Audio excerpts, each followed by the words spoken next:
Broadcasting live from the backstretch at Saratoga, this is the Handicappers Report.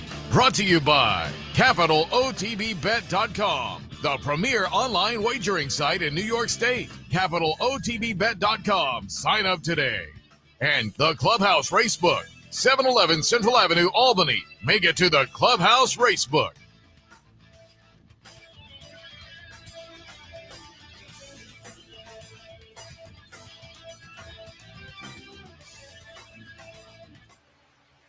Good morning, ladies and gentlemen. Welcome to the Handicappers Report alongside Seth Merrow. I am Anthony Mormino on day two. Not quite as glorious as day one. It's actually a nice day now. Branches not everywhere, but plentiful as I was driving in. Plentiful in our parking lot here, and we'll see what the rest of the day holds. But apparently, last 15 hours quite interesting. I think it was brief. It was freakish. I was saying to you, I walked out last night earlier than I normally do. I'm usually up there working, and I kind of finished things up and headed out fairly soon after the last race. And I was talking with someone. I walked out, and I was 100 yards away from the facility, so I was out a little ways and talking with someone. And she said, "Is it supposed to rain?" Looked over my shoulder, and I looked back. And there was a big dark cloud, and I said, "I don't know if it's supposed to, but it looks like maybe something's coming." And then I continued to walk back here. My car's parked back here in the backstretch, and so I made that walk, and it was sunny. I drove home to Ballston Spa, and it was sunny and no rain at all. And then about an hour later, Dave Grenig was obviously still up in the press box, and he tweeted out rain and hail. And then there was other folks, Tim Wilkin and Kevin Cox tweeted out some shots as well of rain and hail here at the race course. And as you say, driving in this morning, and it was fairly close. It wasn't until I got about a half a mile away I started to see the debris, tree debris on the road and whatnot. So I think it was localized, but freakish. I would say you're absolutely, as localized as it could get. It's amazing how, and then the intensity of it, not that, I don't know that I'd ever seen hail before. We're in different chairs because, we're in a tent that is open when we're on the air, but it's closed the rest of the time. And from what the guys told me when they got in this morning, it had reached our chairs and some of the set as well. But hail is definitely an unusual I can't remember event. ever hail. I'm sure it's happened, but I was like, I've been here for some amazingly quick, intense storms. And then, I probably told the story before, but I don't know, it must have been like 87. It was about the first time they canceled racing. So it was like the fifth race. It was just unbelievable. The rain was unbelievable how much rain came quickly. And no one went anywhere. We stayed inside the building. You get saturated. It stopped raining, everything. It was sunny out. That was one of the most diverse hours weather-wise. And then, of course, the old Birdstone Traverse Stakes, where I wasn't so sure the building was going to survive. As I was up in the turf terrace on the edge and I watched it come in, I'm like, this could be really bad. And it was. So that was it. Your thoughts on opening day? I thought it was a little funky. There were some horses that to me were, hard to come up with. And so it was a little bit interesting, which leads into a pick six carryover. What is it, $18,000.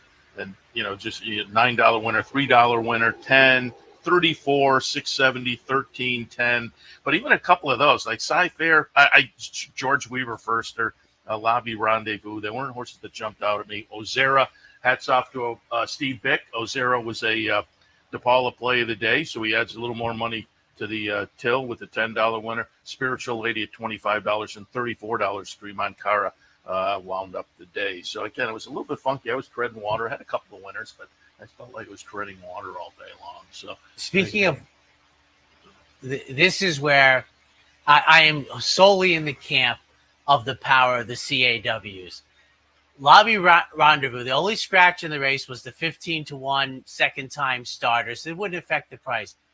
10-1 on the morning line. You had Resurge in there and Endorse, who figured to take some money. Oh, no. The 10-1 morning line cut in less than half. But how about this? The race that talking in cursive, multiple horses were in the gate. The exacta was $67, 44. I would love to, the strength of that is just amazing with horses in there. That talking in cursive was a $34 horse. How do you, the plungers in there? It's like, and somebody put on, they will not play the CAWs if they're shut out before the horses load. I think it should be tried. That is what kind of I've come up with as an answer to some of these questions. Some people are saying, well, let's just shut it off a minute before they go in the gate or when they start going in the gate. And it's like, wait a minute, they're still going to be able to bet right up to the that point. But also, then there's an incident in the gate, betting's closed. So that to me isn't a good solution.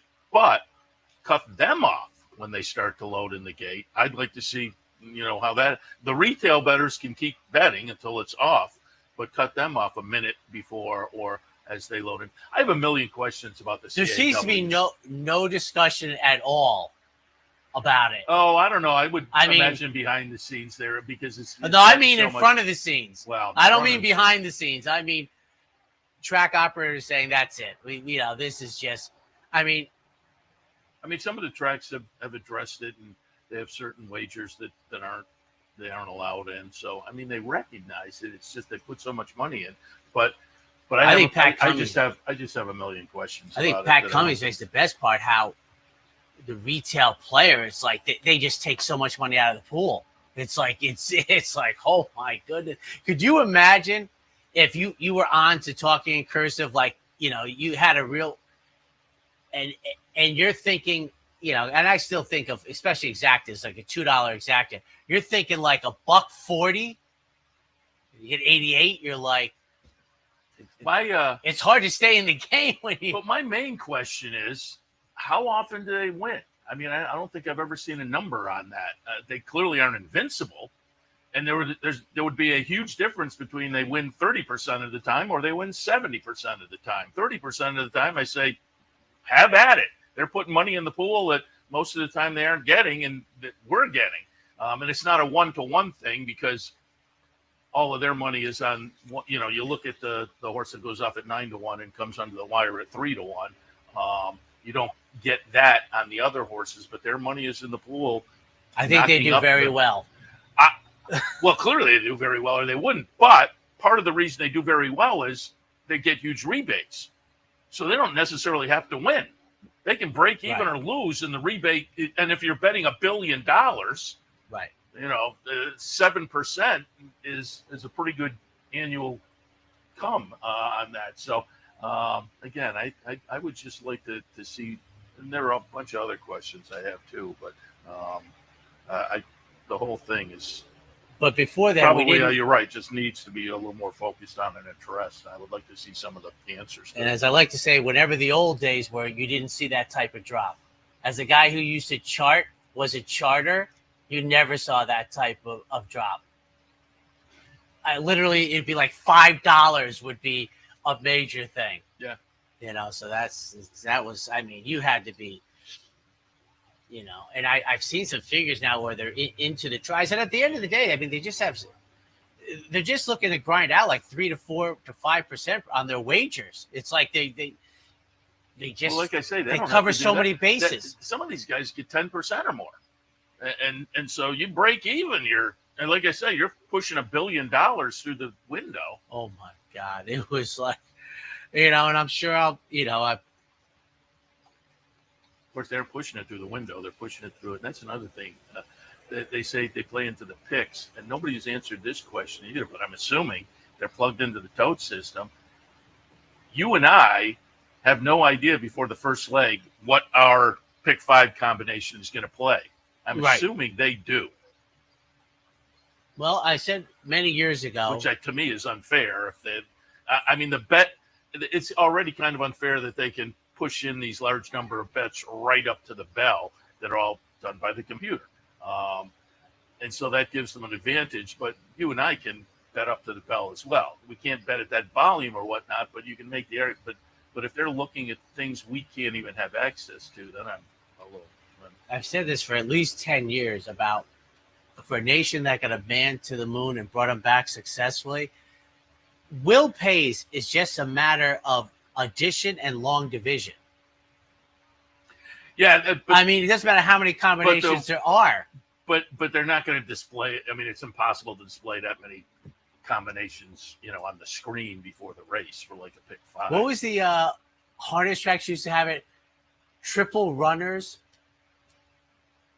They I don't know how they calculated, but they would have data on the trifecta now, but the old triples. It doesn't seem to be much rhyme or reason. But I can remember being at a harness track. Went to Green Mountain and saw that once, but I'm trying to think. I might have seen that as well. It would think like after like the second leg they would know what they're that saying. I totally agree with. I mean that you could certainly let people know, or people playing by computer. I've always said I thought it would be a fun thing. Like Gulfstream put how many people are live in the rainbow. Yeah. I think that would be fun for the fans. But boy, I think Gulfstream does actually. Yeah, they put how many live tickets race by race. 37, etc. Yeah. You start to, and you been to the track more than a week. You probably figure out what you're in the neighborhood of getting. Yeah, so it's so we'll see today. Hopefully they'll stay on the turf. Our man Mark Hennig put out within the last hour the stakes race today. Race number 7 will remain on the turf. All other scheduled turf races are off the turf. Races 4 and 10 will be run at 1 mile. So 7 on, the others off. The stakes races on, the others are off. Coronation Cup today, right? Looking at it. All right, we got any business to go to? Oh, I'll read the promos. And again, our man Steve Bick put a little more money in the play of the day. Don't forget, if you're on the play of the day team, you got to make a bet every day. So keep that in mind to keep yourself alive for the pool, which is now $1,500 maybe already after only 5 days. So it's a pretty good spot to be in. Today, players bankroll down at the Clubhouse Racebook. So if you'd like to take advantage of that, by all means, stop by and enjoy a little fun at the Clubhouse Racebook, 711 Central Avenue in Albany. Same place that tomorrow we'll have the King of the Hill contest. A little extra money available there as well if you stop by the Clubhouse Racebook. Don't forget, Fan Appreciation Day at the Bridgeport branch. That's tomorrow, Saturday. If you're a patron out in that direction, we'd love to have you stop by so we can say thank you to you. There's always food, some PPs. They typically hand out some vouchers and contests. Always a lot of fun. That's tomorrow at the Bridgeport branch. And the Bounty Bet returns tomorrow as well. It will be the late pick 5 right up here at Saratoga. Again, that's tomorrow, Saturday, Bounty Bet. Just play that late pick 5 with your Capital OTB bet account, and you're in for a shot. And coming up on Sunday, $100 knockout challenge at the Clubhouse Racebook. So keep that in mind for Sunday.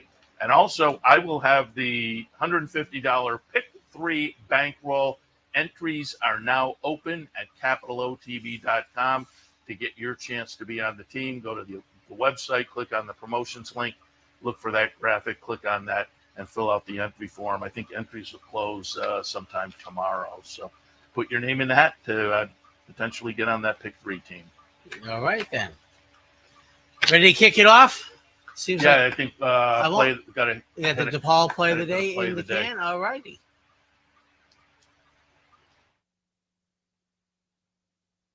And they're off. Chevrolet, Mazda, and Ford right now at the DePaula Auto Group. Take off the savings you need on the vehicle that you want. New cars, trucks, SUVs, hybrids, and all electric. Delivered with DePaula savings. And the DePaula Auto Group has hundreds of pre-owned cars, trucks, and SUVs. Remember, DePaula can service any make and model and has over 100 service bays. So buy DePaula. Think DePaula for all of your automotive needs. DePaula Auto Group. Chevrolet, Mazda, Ford, and pre-owned. DePaula.com. Hello, everybody. Kevin Cox, the Brooklyn Cowboy here with the DePaula Play of the Day for Capital OTB from beautiful Saratoga Race Course. We're going to be giving you our plays of the day on Fridays and Saturdays throughout the meet, and we'll be basing our success on a 50 to win, 30 to place, 20 to show wager for the bankroll team. In each of the first 3 years that we've been doing this, we have shown a flat bet profit for the bankroll team. We're going to shoot for the Grand Slam this year. Our selection today will be in race 2, a race where we only like 3 runners, which will once again be a key to our selections this summer. And we're going to go with the number 1, Peak of Chic. Right off the bat, we love the quintessentially perfect declining mark of 27 starts, 11 wins, 7 placings, and 3 showings on a fast track, as it shows that she knows where the finish line is, and she's confidently shipped up from the Mid-Atlantic circuit, where there had to be some easier spots.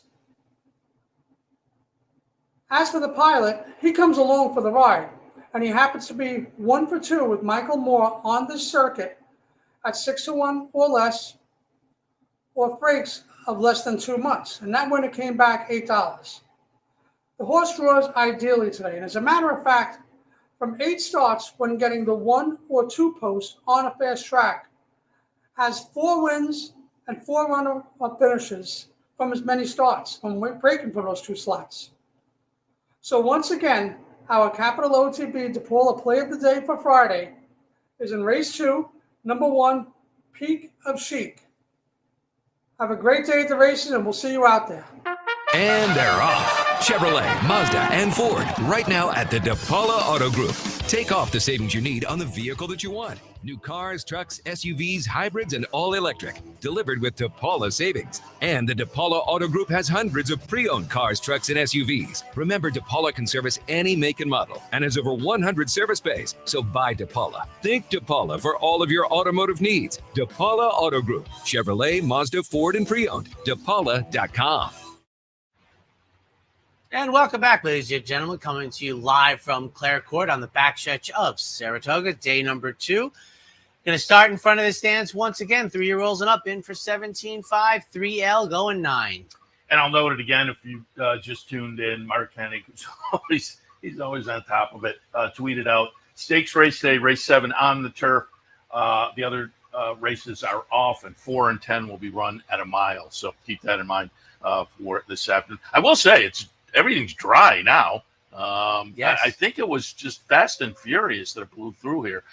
You mentioned it earlier. You look out there over here, there are branches down in our little area. And again, when the guys came in this morning, the tent had been certainly rocked a little bit by it. But at this point, if you're coming up, it's a nice day. A little overcast, but other than that. Opener, I have it 1, 2, 4, and 5.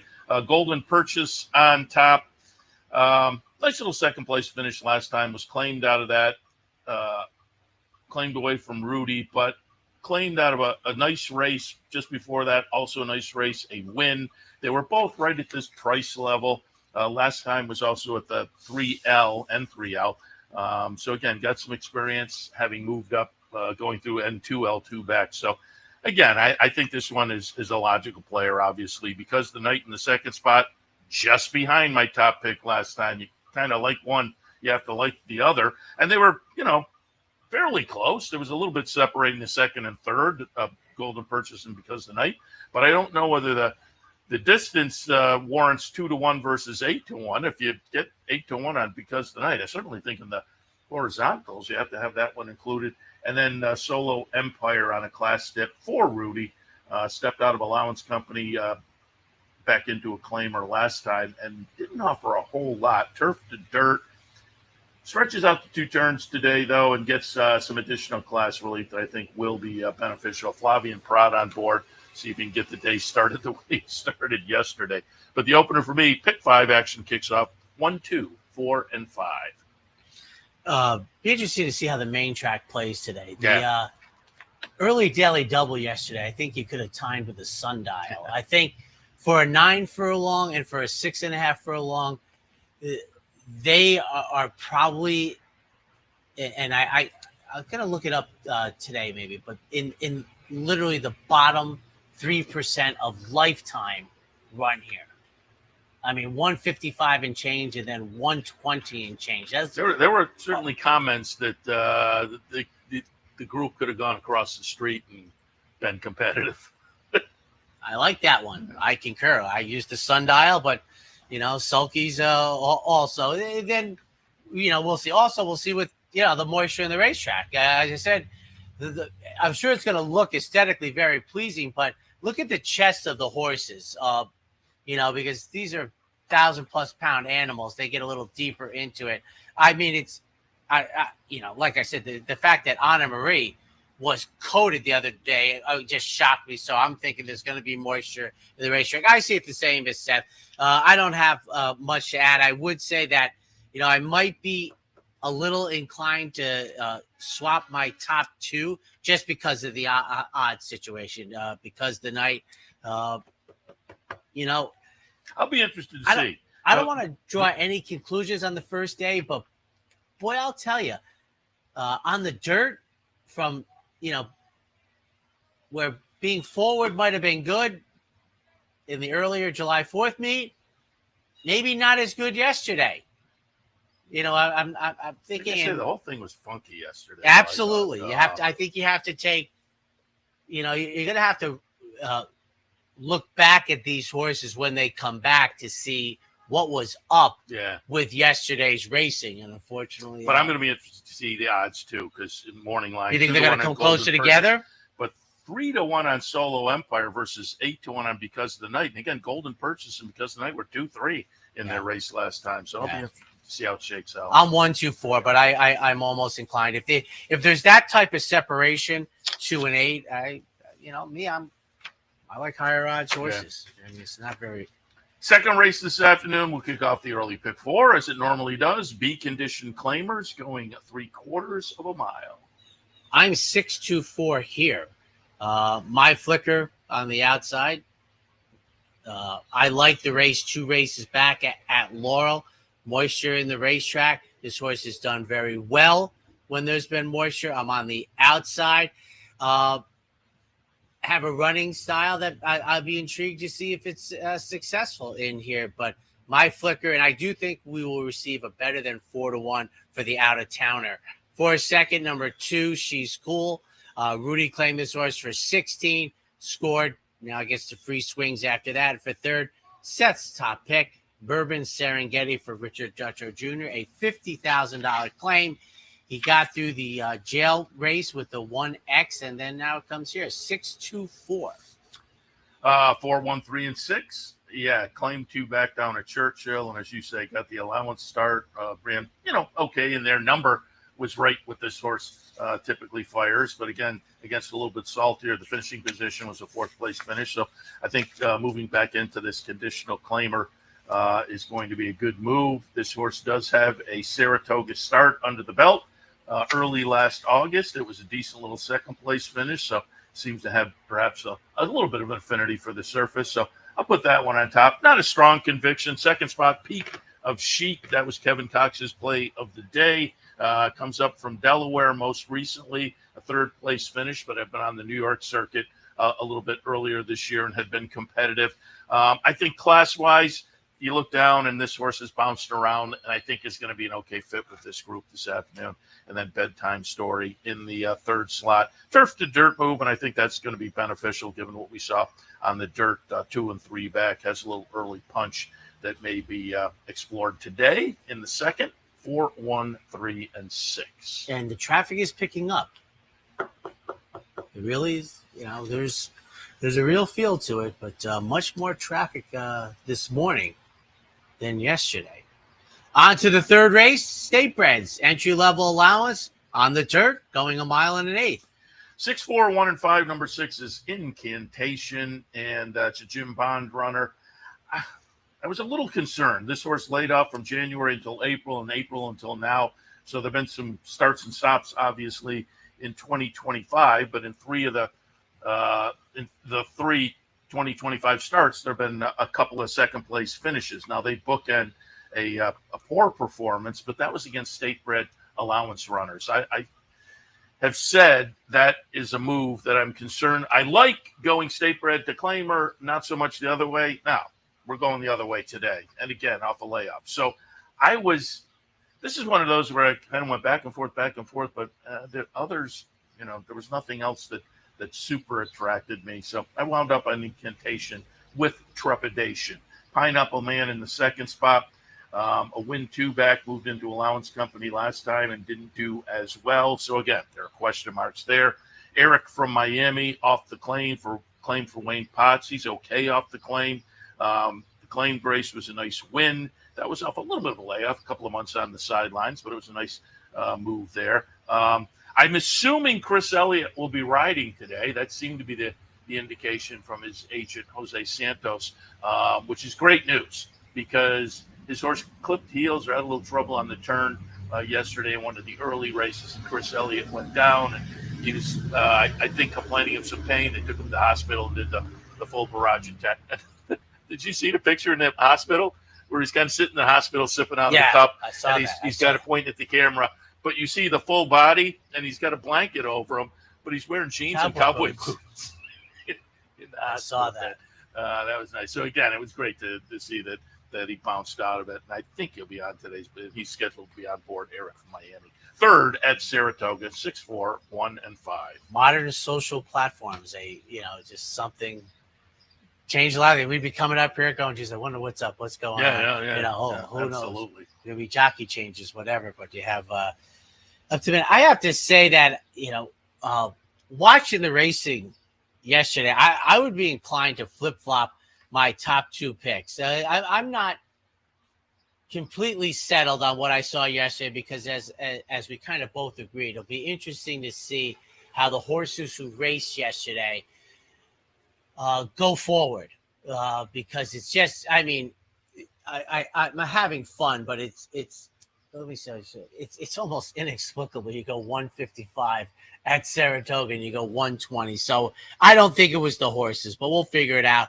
But Toga Dan, an off the pace, serious runner with Flavian, who won the first 3. Pineapple Man. I thought initially, Seth, when I was, doing this on Tuesday, probably that, I generally in American racing, you like horses forward. I mean, if I had to take a choice, you like them forward. But I think all the pace, all the horses that made the lead at the pace call, I don't think a single one found victory. So Pineapple Man, who I did think for me, there's a distance question here, and it's a strong one. So I was kind of taking a flyer there because I had the same type of questions with the majority of the field. Toga Dan, I didn't have that question with, and I think has a running style that I like the way the race shaped up yesterday. So I'm betwixt and between, and given my druthers, I would play 2-4, but it's 4-2 in writing. Then I have Eric from Miami, second start since April. Wayne Potts claimed this horse from Richard Dutrow, 4-2-1 in the third. And I will take a serious look this afternoon because I think we'll get some value. But the Finger Lakes Shipper, as I said, I had kind of trepidation on my top 2 picks. There were some question marks there. Alfgar, if I'm pronouncing that correctly, comes in some good form. Now, it's Finger Lakes form, but again, the last couple of years, Finger Lakes Shippers have done all right. And I've had Ortiz hops on board, so I may regret putting that one down at the bottom of my mix. That might be worth another look. Well, Seth, at 5-1, he's the morning line longest shot on the board. Yeah, so that gives you, shows you what the favorites 2.5-1, and the longest shot is twice the price. It's twice the odds, 5-1. So just before we go to the break, let me alert folks coming up top of the hour on Racing Across America. Be joined by our friend Dan Collins from Bonaventure Stables. Bonaventure has a couple of runners coming up this weekend, so I thought we'd plug Dan in for first visit. Maybe we'll get him later in the meet as well. Maybe we'll have one of the grandchildren. Have some runners throughout the meet, and it's always fun to watch. Didn't he have one of the grandchildren on with him one time with you? Yeah. Second segment, we'll be joined by Howard Kravitz, HHH Racing Podcast. I think one of his podcast colleagues is going to join as well. I talk about the HHH Racing Podcast a lot. Great listen on YouTube, but Howard's going to come in. He came into town, and so he's going to come in this morning and take a look at some action over the next couple of days. And then Rick Schosberg will join us a little bit later on. Thoroughbred Aftercare Day comes up next week, and aftercare has become such an important issue. The Aftercare Day up here is a nice event held, as I say, next Thursday. Rick is the on the NIFA board. He's the chair of the aftercare portion, And so we'll talk a little aftercare with Rick coming up as well. So that's all top of the hour, 10 a.m. In the meantime, we'll take a couple minutes to step back, and we'll be back when we continue on Handicappers Report, looking at this Friday afternoon card. Stay tuned. For more than 4 generations, Bruce Cerrone and his family have continued the 103-year tradition of delighting their local following and faithful summer crowd with the finest authentic Italian recipes. Classic Italian dishes made with the freshest ingredients, served in a home-like setting. Some things have changed in the last 103 years, but not Pinnell's commitment to the finest in Italian cuisine. Pinnell's Italian Restaurant, a Saratoga tradition since 1922. 284 Jefferson Street, just minutes from the track. The only thing better than watching the races is watching your own racehorse. With nearly 20 years experience in the racing industry, Bonaventure Stables' share-based ownership program enables everyday fans to become part owner of a thoroughbred for far less than you might think, with all the ownership perks at Saratoga, Belmont, Aqueduct, and other great tracks. Experience the thrill and lifestyle of owning your own thoroughbred racehorse. Learn more at bonaventurestables.com. Want to get your career in horse racing off to a fast start? Well, the University of Arizona's Racetrack Industry Program is your winning ticket. The Racetrack Industry Program has served as a springboard to some of the industry's most successful individuals, with a proven track record of job placement right out of college. If you want to earn a degree in the exciting horse racing industry, the Racetrack Industry Program can put you in the winner's circle.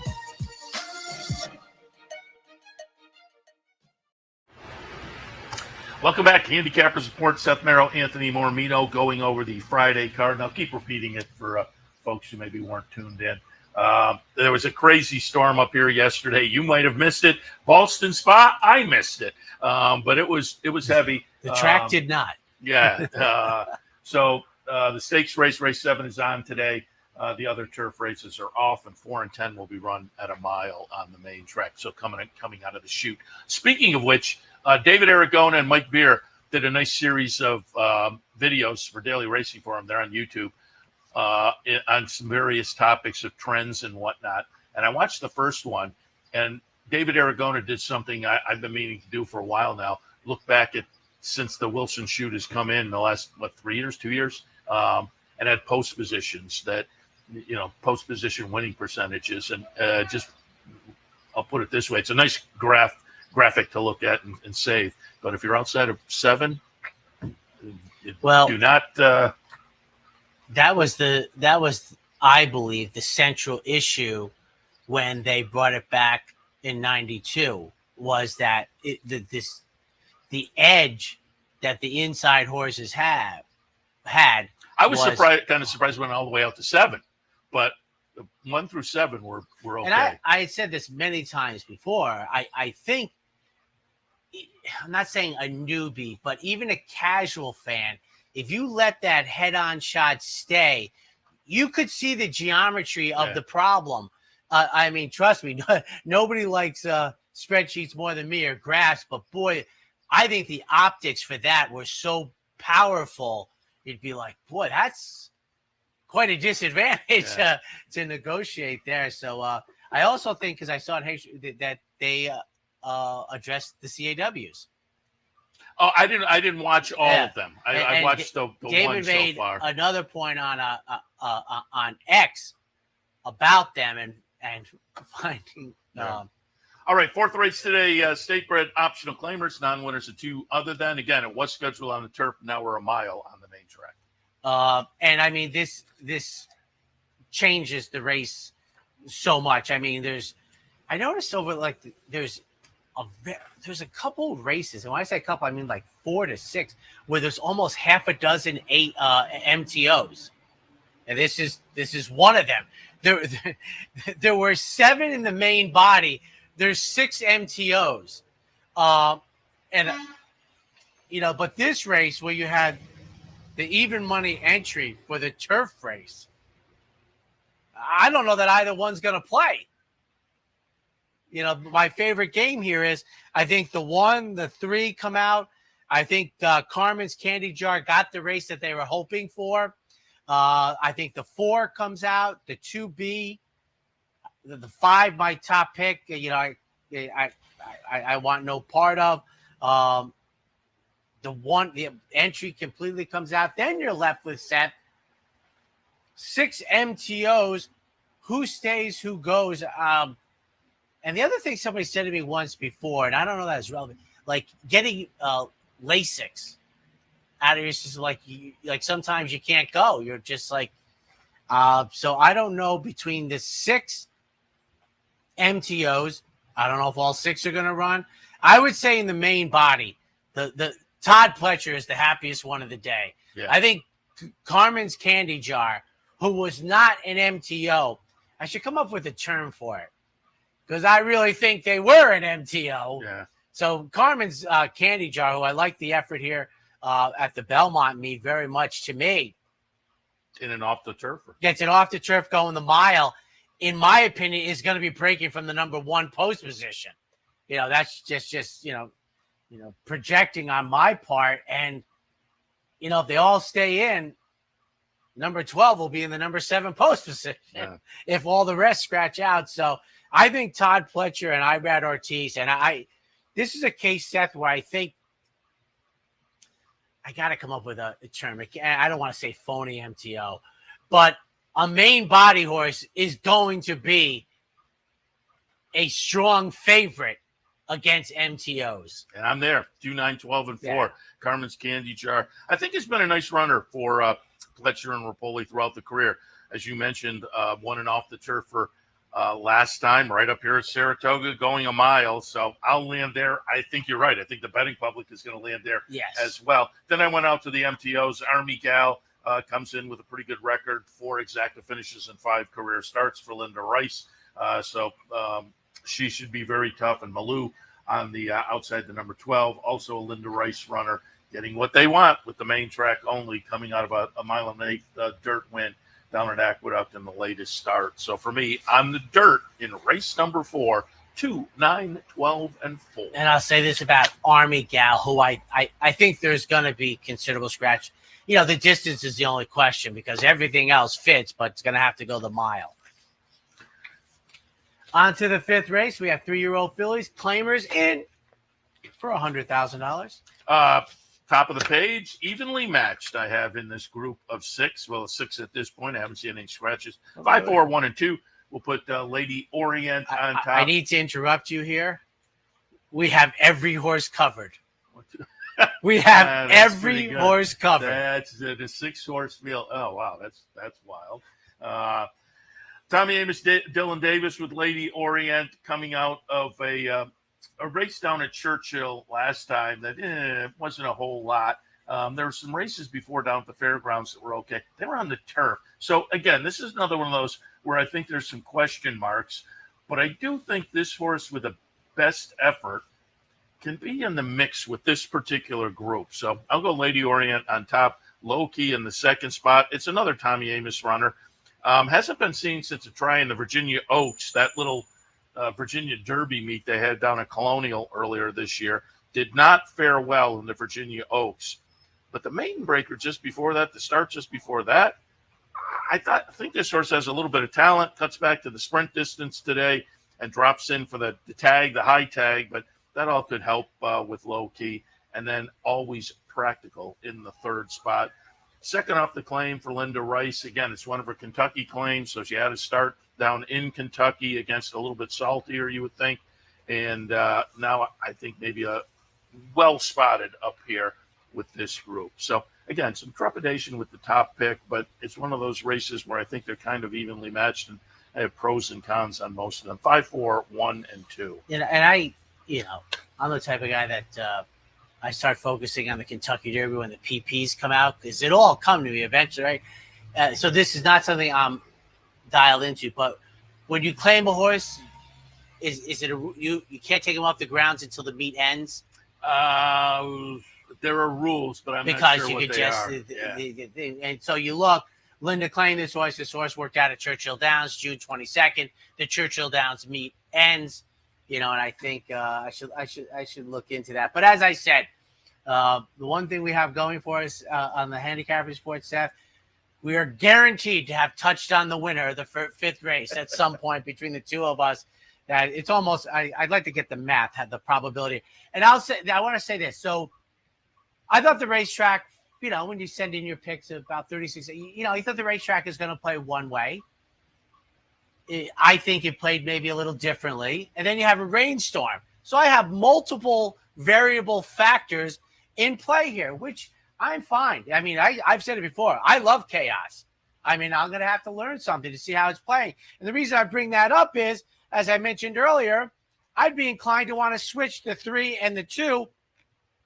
And it's 3-1 versus 8-1. Ragtime Sizzle being the 8-1, horse that I might like that running style versus Madeline's Promise, the 2, a pace setter. Then I have the 6 on the outside, making the second start since January. I like the effort. They get Lasix 236. I looked it up. Churchill house rules. House rules. As of September 23. This was an article from the Blood Horse. September 23. They had just changed their rules. So, barring them having changed since, the rule at that point, again, September 2023, a claimed horse may not race outside of Kentucky for 60 days, following whichever comes first, the last date of the meet during which the horse was claimed, or January 1st, 2024. Do you think they're taking umbrage with somebody's business model? I absolutely think so. And there was discussion about that at the time, if I remember. 6th race at Saratoga this afternoon. Again, we were scheduled on the turf at a mile. It's now going to be over on the main track. We're looking at maiden specials and interesting little field in here of 2-year-olds. And it should be mentioned that they shorten up to 7/8, right? I'm pretty sure. Sounds right. Yeah, but I don't think they're asking 2-year-old. Yeah, I know we had those one on back-to-back years where they had 2-year-olds go 9 furlongs on the dirt, but pretty sure this will be a 7/8 race, which makes sense for July 11th. Didn't they used to, when we used to go back to Belmont, like within the first 10 days of racing, they'd have that 1 mile race around the one turn on the dirt. So I'm expecting this to be 7/8, ladies and gentlemen. And I'm 163 here. I don't know who my partner has. See if he'll touch on the offspring of Lady Eli. Lupa Vega had the winner yesterday. Here I'm very much inclined with 7 firsters. If you stay in, just stay in. What do you know? Just stay in. And I will tell you one thing. The other part of the entry that Seth has on top clearly goes to the head of the class in the entry for me. I mean, this is a code of honor. Shug through the years has shown a propensity for keeping his horses on, working his horses. So the one entry to me, just looking at it, could be tough. Jet Off, the 6 horse, double-digit odds on the morning line for George Weaver. And then I'm not so sure that the 3 will play, being an offspring of Lady Eli, but maybe they will, being by Into Mischief. I take my chances too. 163. 1A, 4, 3, and 6. They were my turf picks. Sometimes I don't change them up, and as you say, you have complete unknowns here. If they're going to take a shot, I'm happy to stay on board. Particularly Honoree, who I almost made my dark horse play of the day. Both halves of the entry are interesting. Both have West Point connections. British Invasion has been mentioned as being a little bit interesting with that group. But Honoree, to me, a Shug first-time starter, sibling that folks might remember Vergara, 3rd in debut, won the next 2 starts. Bullseye Beauty, another sibling, won the career debut. Bullseye Burn won the career debut. Kilshay Beauty won the career debut. So there is a lot of win early with the breeding on this one. And given that, I'll take my shot with Honoree. Again, if they stay in, I'm on board. We'll have to see how that plays out. A Million Dreams in the 2nd spot.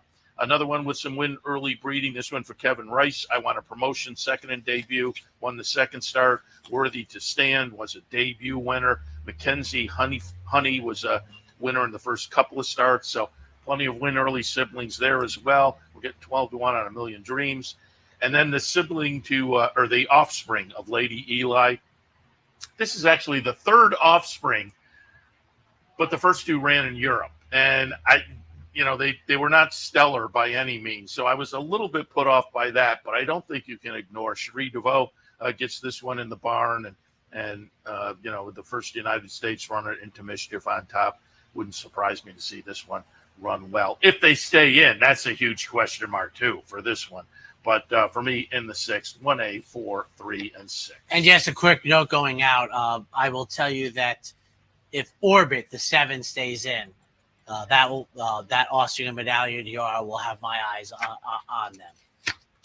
All right, we'll take another break.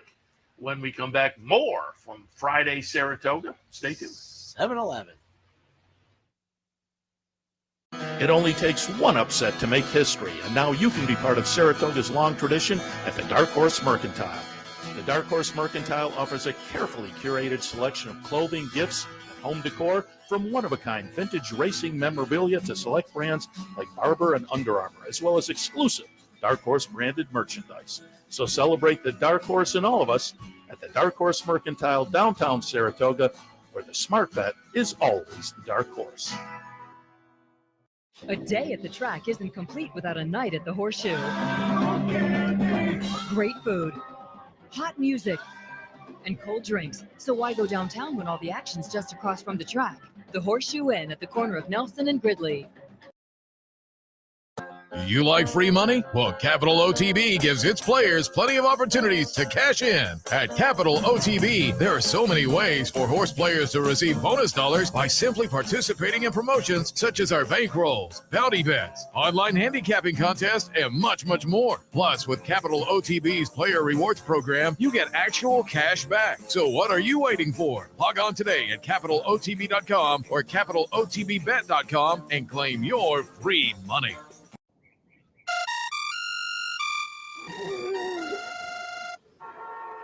Come on. I want sales reports on my desk by Monday. Whoops.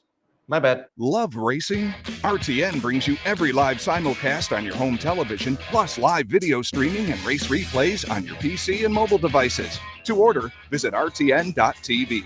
RTN, a breed apart. Tell me.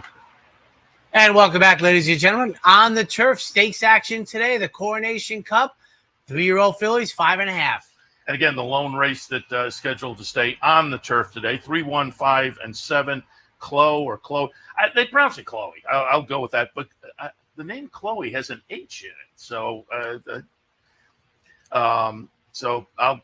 But they pronounce it Chloe. So, but this one has shown some ability, obviously, in 5 career starts. The last couple of starts were okay, including a stakes race right up here at Saratoga just a few weeks ago. Good second place finish. So I'll put that one on top. Make Haste is the slate favorite on the morning line. Makes sense. I think these two are pretty comparable talent-wise. This one also comes out of a nice race most recently. It was an optional claimer down at Gulfstream.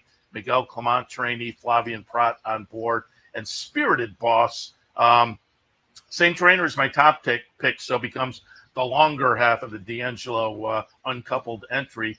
Decent try on the dirt last time. Actually, it was the same race that Chloe came out of. This one, Spirited Boss ran third, Chloe ran second. It was an off-the-turfer, but both of them have form that turf or dirt. So, this one's staying on the turf today. I have no arguments there. So for me, 3, 1, 5, and 7. And you see, I'm 5, 7, 1 here, Spirited Boss. Never been off the board. Has lost 2 in a row after winning 3 in a row. I think, though, the race setup here will be dramatically different than the Soaring Softly. My 7 horse in here for Brittany Russell. Seth, have you almost ever seen a workout on the turf like the Independence Day one? No. I mean, just scintillating, 45 and 3 breezing, fastest of 66, and then Make Haste from the hedge for Miguel Clement, who won one of the divisions yesterday, right, of the Della Rose. Kicked off the meet in style. All right, 8th race this afternoon, maiden 50 claimers, 6.5 furlongs. Interesting here, 7, 8, 2 for me. Gallo de Fuego going out for Dale Romans as he begins to run horses here. I like the off the 4-month layoff, good effort. And then, according to Buyer Speed Figures, improved off of that for this 3-year-old. I'm hoping I get one more improvement with Irad Ortiz in the saddle. World Fair on the outside, which might not be awful, has good early speed. That might be troublesome. And for third, Sounds Like Fun, who might have a running style that might be after 2 turf races, get a little endurance off of that, move forward. But 7, 8, 2. 4, 2, 7, and 3. And this is my Dark Horse play of the day, brought to you by the Dark Horse Mercantile and Impressions of Saratoga, both on Broadway in downtown Saratoga. Stop by if you're in town, say hello, browse around. But I put number 4 on top as the play of the day. Dark Devil comes in off a turf race at 2 turns. So 12 tries hasn't gotten it done, but certainly is run in a competitive fashion, relative to this group. And I like the turf to dirt move, the cut back to the sprint. Trainer's pretty good turf to dirt. It's a Rudy trainee. And I think this horse is going to be a player with those angles at work. And again, we're getting a 7-2 Luis Saez on board. So as I say, it's a horse with plenty of quote unquote experience, which you don't necessarily like in these kind of races, except in this field, they're all kind of in the same boat. And I do think with the surface switch, the cutback in distance, this horse becomes interesting and perhaps a little bit of a price. So Dark Devil on top as the Dark Horse play of the day. Race number 8, horse number 4, Dark Devil. Number 2, Sounds Like Fun in the second slot. Couple of turf tries. So similar scenario to the top pick. Last time 2 turns on the turf, now cuts back and moves back to the dirt. And then in the third spot, Gallo de Fuego, stepping out of Made Special Company. Most recently, but 2 back was in a maiden 50 and ran okay. Even the last race against the restricted maiden specials was okay. Those were down at Churchill for Dale. Irad Ortiz on board. Should be a player with this group. 4, 2, 7, and 3. We'll take our final break. When we come back, the final Daily Double.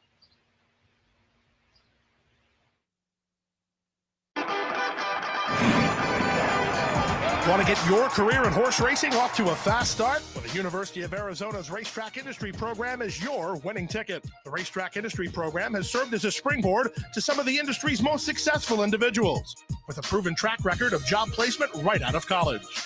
If you want to earn a degree in the exciting horse racing industry, the Racetrack Industry Program can put you in the winner's circle. For more than 4 generations, Bruce Cerrone and his family have continued the 103-year tradition of delighting their local following and faithful summer crowd with the finest authentic Italian recipes. Classic Italian dishes made with the freshest ingredients, served in a home-like setting. Some things have changed in the last 103 years, but not Pinnell's commitment to the finest in Italian cuisine. Pinnell's Italian Restaurant, a Saratoga tradition since 1922. 284 Jefferson Street, just minutes from the track. Sometimes it pays to go with the flow, to check your worries at the door, to reconnect with your crew, to follow the thrills and the flavor, to roll with it and see where it takes you, to enjoy every minute to its fullest, and to dance like there's no tomorrow. You can do that here at Rivers Casino and Resort Schenectady, where the good times flow. And welcome back. Statebreds off the turf, going a mile. Optional 45, 2X. On the dirt, I'm 13, 2, 14, and 12. Obviously, those higher numbers are MTOs. 13, Whittington Park. Comes in off a win 2 back and a decent third last time. The third was in and off the turfer, but the win 2 back was on the dirt. So they get what they want, obviously, with the MTO situation. So we'll put that one on top. Body of the field, Shared Success. There's perfectly good dirt form for the Jim Bond runner. You look at the record, 25 starts, only 2 of them were on turf. And as I say, the dirt form is okay, including a win last time. So I think they're fine with the surface switch, despite being in the body of the field. And then in the third spot, we'll go out to number 14, Mighty Atlas.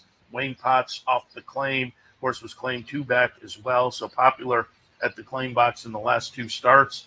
The last 2 starts ran 4th and 5th, however, for the new connections, as it were. But 1 3 starts back, and I'm looking more at that race. Although the last 2 number-wise were pretty good. But again, they get what they want as well, being an MTO. 9th race on the dirt, 13, 2, 14, and 12. And Seth, for me, this has a look to the earlier race where we had an entry that was going to be short price. I'm not so sure either one of them are staying in. We have not quite 6 MTOs. We have 4.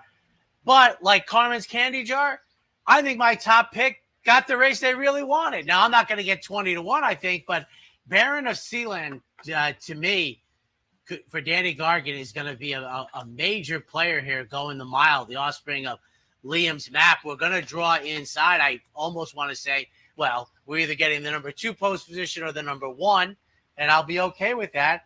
And I do think in this case, I expect the number, the 1, the 5, the 2B, the 7 perhaps, the 8, the 9, the 10, and the 1A. So these MTOs, I don't think they're going to be too far outside. But number 4, Baron of Sealand, who's 20 to 1 in the morning line, will not be near that price, I think, now.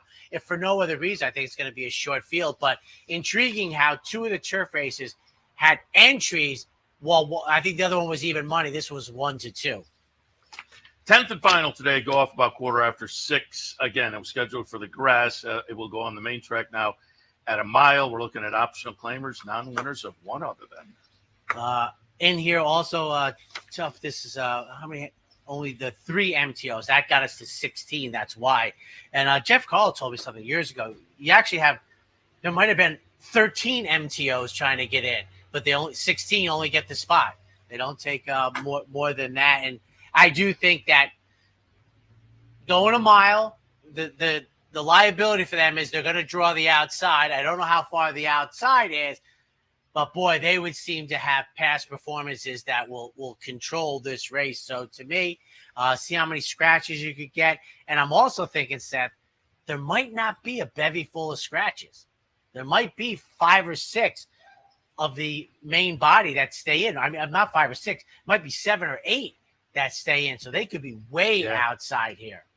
And it might be one of those races where it's worth maybe just boxing up 1, 2, 3, 4 for the heck of it and see what happens. I think it'd be more profitable than boxing up to 14, 15, 16, because I think they're going to get pounded at the window. Well, but I think and I say Inside. 1, 2, 3, 4, 1, 2, 3, whomever 4 gets the post position. Absolutely.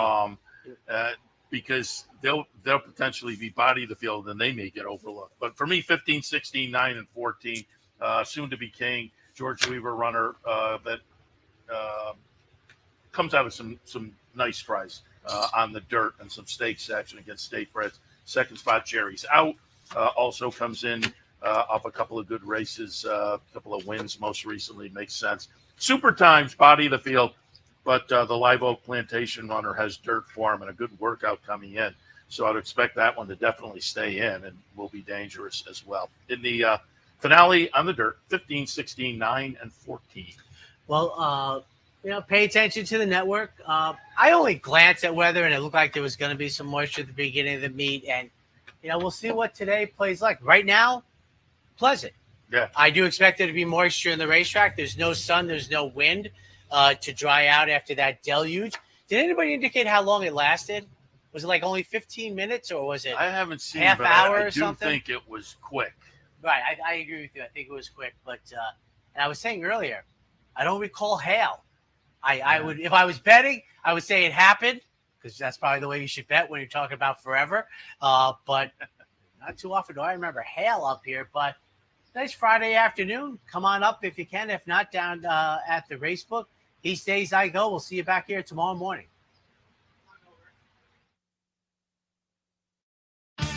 This has been the Handicappers Report, brought to you by CapitalOTBBet.com, the premier online wagering site in New York State. CapitalOTBBet.com. Sign up today.